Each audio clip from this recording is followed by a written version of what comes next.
Misaotra anao mandoa tsy tapaka ny fandaran'ny météo malagasy. Finaritra tompoko lahy, finaritra tompoko vavy. Raha ny sary azo amin'izana-bolana no jerena dia iny fa misaka miantsinanana iny ilay andian-drahona izay niteraka orana tamin'iny faritra Anosy Andohy iny.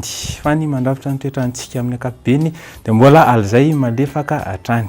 Tahaka izao no mety ho toetrantsika Rapitso Zoma. Raha ny maraina dia isy orana tandrifon-drahona malefaka amin'iny faritry Vatovavy fitovinany iny. Ny aty afovoantany sy ny aty atsimon'ny nosy moa dia isy zavona vao maraina. Fa rehefa isavy izay dia fandimo rahona sy masoandro tahaka n'iny faritra sisa ambiny iny. Raha ny tolakandro indray dia isy orana malefaka amin'iny Antalasy Analanjorofo iny. Miendrika tandrifon-drahona kosa izany aty amin'ny faritra Tsimotsinanana sy Vatovavy fitovinany. Aty afovoantany moa dia fandimbasan-drahona sy masoandro ary ny andrefan'ny nosy iny dia ibalika nga be masoandro. Tahaka izao ary ny maripana vao vinavina Rapitso. Maraina raha maraina dia eo amin'ny 9 degré celsius eo ny any Antsirabe ary manodidina ny 10 ka hatramin'ny 12 ny aty afovoantany aty.